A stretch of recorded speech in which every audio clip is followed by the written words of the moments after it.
Assalamualaikum warahmatullahi wabarakatuh. Selamat pagi anak-anak. Waalaikumsalam warahmatullahi wabarakatuh. Selamat pagi. Anak, sebelum kita memulai pembelajaran pada pagi hari ini, silahkan duduk di tempatnya masing-masing dengan rapi dan silahkan cek kebersihan kelasnya. Apakah sudah bersih atau belum? Sudah, Bu.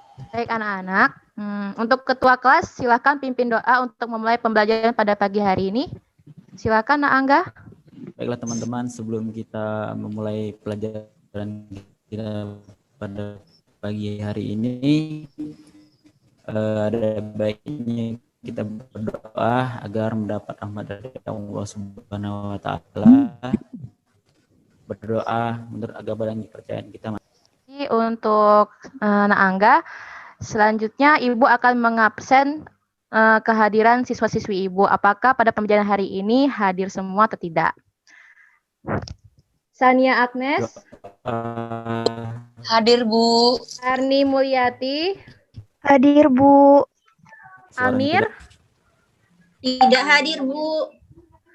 Kenapa tidak hadir ya? Apakah anak-anak semua tahu kenapa Amir tidak hadir dan apakah Amir mengirimkan surat izin? Sakit, Bu. Suratnya sudah ditaruh di meja, Bu. Oh, ini ya. Baik anak-anak, ayo kita doakan Amir semoga cepat sembuh dan semoga Amir bisa mengikuti pembelajaran seperti biasanya. Amin. Hari ini kita akan mempelajari tentang faktor-faktor pembentuk integrasi nasional dalam Bingkai Bhinneka Tunggal Ika dengan indikatornya yaitu menjelaskan konsep integrasi nasional dalam Bingkai Bhinneka Tunggal Ika, mengemukakan implementasi integrasi nasional dalam Bhinneka Tunggal Ika, serta menganalisis implementasi integrasi nasional di Indonesia. Adapun nanti di pertengahan pembelajaran terdapat games, jadi silakan anak-anak semua menyimak pembelajaran ini dengan baik ya. Baik, Bu. Baik, Bu. Selanjutnya, penjelasan materi yang pertama akan dijelaskan oleh Ibu Emi. Kepada Ibu Emi saya persilakan. Silakan, Bu. Baiklah, terima kasih untuk Bu Anissa. Anak-anak, di sini Ibu akan memaparkan materi kita hari ini, yaitu mengenai integrasi nasional. Nah, di sini anak-anak, kan minggu kemarin Ibu sudah meminta kalian untuk membaca terlebih dahulu sebelum pembelajaran kita dimulai.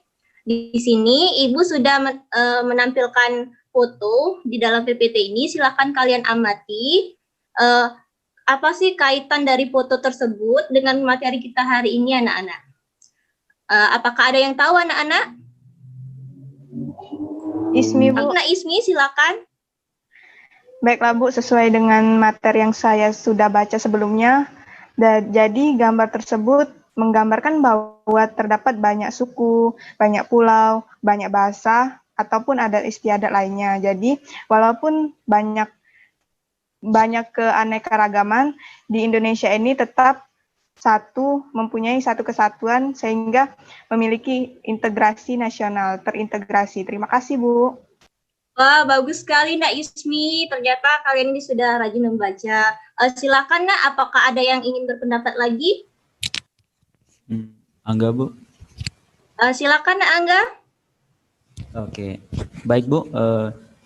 Sebelumnya saya setuju dengan pendapat Ismi tadi bahwasanya kaitan foto tersebut dengan materi yaitu memperlihatkan adanya suatu kesatuan dari negara Indonesia yang terintegritas walaupun banyak macam dan keberagaman. Terima kasih, Bu. Benar sekali jawabannya. Ternyata kalian sudah pandai mengaitkan antara materi kita hari ini dengan foto yang Ibu tampilkan. Berikutnya, next, tolong Bu Rizka, kita masuk ke materi.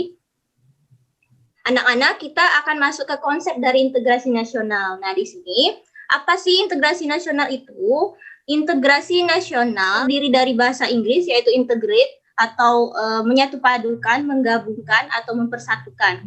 Jadi, di sini integrasi nasional itu adalah pembauran hingga menjadi satu kesatuan yang utuh dari macam-macam perbedaan, seperti yang telah dijelaskan oleh Nak Angga dan Nak Ismi tadi, bahwasanya walaupun Indonesia itu mempunyai keberagaman suku, ras, agama, dan lain-lain itu, kita tetap disatukan dalam Bingkai Bhinneka Tunggal Ika, yaitu walaupun berbeda-beda tetap satu jua. Terima kasih.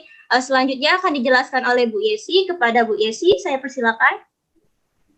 Baiklah anak-anak, di sini Ibu akan melanjutkan penjelasan yang telah dijelaskan oleh Ibu Emi. Di sini Ibu mengambil poin-poin pentingnya yaitu mengenai tentang syarat integrasi. Di mana syarat integrasi ini ada anggota-anggota masyarakat merasa bahwa berhasil saling mengisi kebutuhan. Yang kedua yaitu terciptanya kesepakatan bersama mengenai norma-norma dan nilai-nilai sosial yang dilestarikan dan dijadikan pedoman dalam kehidupan sehari-hari. Yang terakhir yaitu norma-norma dan nilai-nilai sosial dijadikan aturan baku dalam melangsungkan proses integrasi nasional. Nah, di sini ada juga faktor-faktor pembentuk integrasi nasional. Yang pertama yaitu adanya rasa senasib dan seperjuangan yang diakibatkan oleh faktor sejarah. Jadi di sini adanya faktor senasib seperjuangan yang mengakibatkan seseorang untuk melakukan pembentukan faktor integrasi nasional. Terus adanya ideologi nasional yang tercermin dalam simbol negara yaitu Garuda Pancasila dan semboyan Bhinneka Tunggal Ika. Selain adanya faktor pembentuk yang telah Ibu jelaskan tadi anak-anak, di sini ada faktor-faktor penghambat integrasi nasional. Baiklah, di sini apakah ada yang pernah mendengar atau membaca mengenai tentang faktor-faktor penghambat integrasi nasional? Siapa? Ajeng, Bu. Nah, baiklah, kepada Nak Ajeng, Ibu persilahkan. Ibu, berdasarkan hasil bacaan saya terdapat 2 faktor, yaitu faktor dari dalam dan dari luar, Bu. Ya, benar. Apakah dari anak-anak yang lainnya ada yang berbeda pendapat atau mungkin punya pendapat lain dari Nak Ajeng?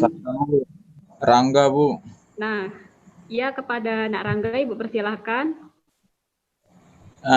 Dari yang sudah saya baca itu, Bu, faktor penghambat integrasi nasional bisa dari luas wilayah Indonesia, Bu. Luas wilayah Indonesia kan luas banget nih, 17.000 kepulauan yang dipisahkan oleh lautan yang luas. Nah, jadi untuk integrasi tersebut mungkin menjadi salah satu batu sandungan bagi Indonesia, Bu.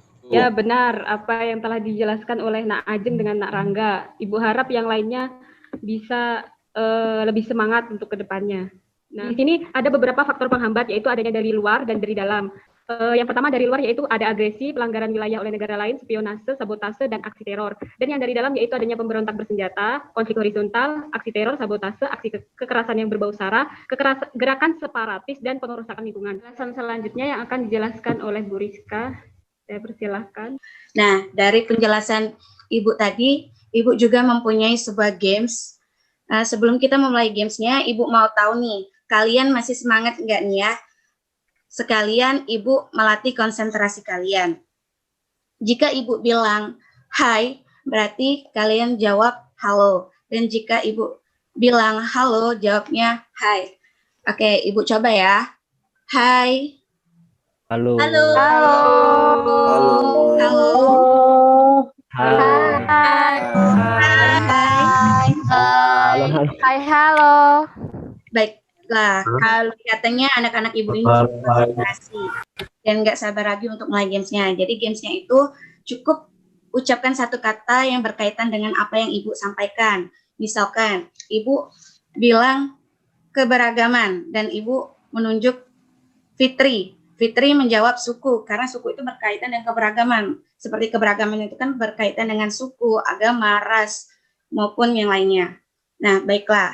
Ini sistemnya Ibu acak dan diharapkan anak-anak untuk berkonsentrasi. Jika anak-anak tidak konsentrasi, nanti akan dialihkan untuk menjawab pertanyaan dari penjelasan Bapak Mejika nanti ya. Baiklah. Kata pertama yaitu budaya. Ibu akan memilih Sania. Batik, Bu. Ya. Selanjutnya, Lisa.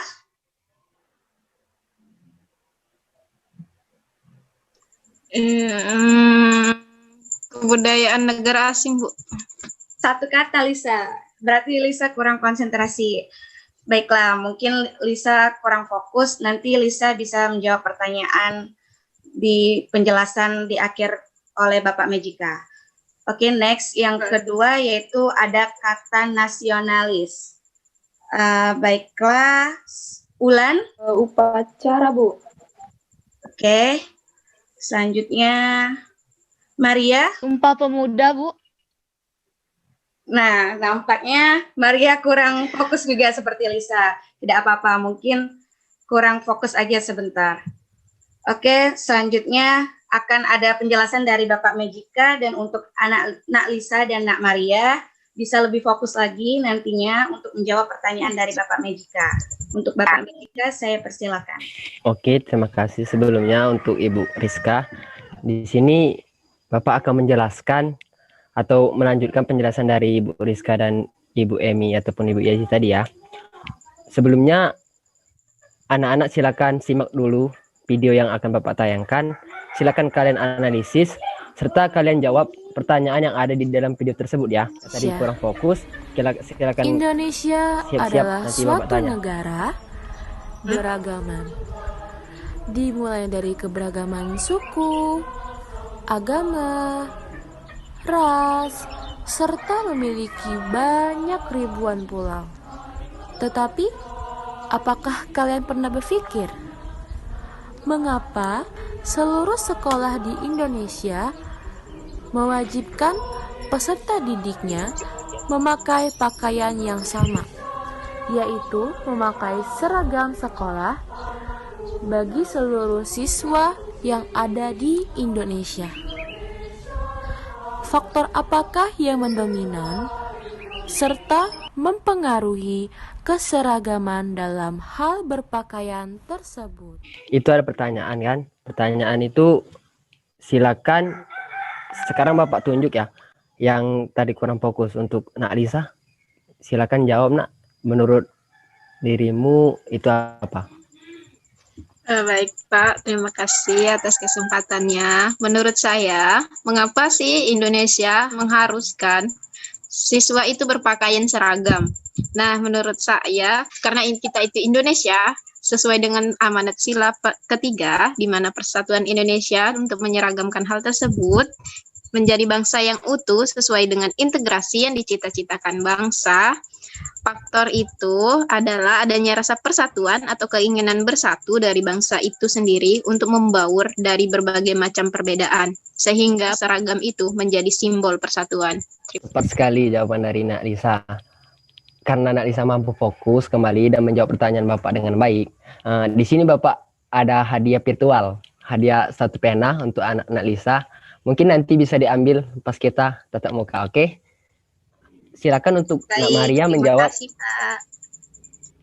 Baik, Pak. Terima kasih saja, Pak.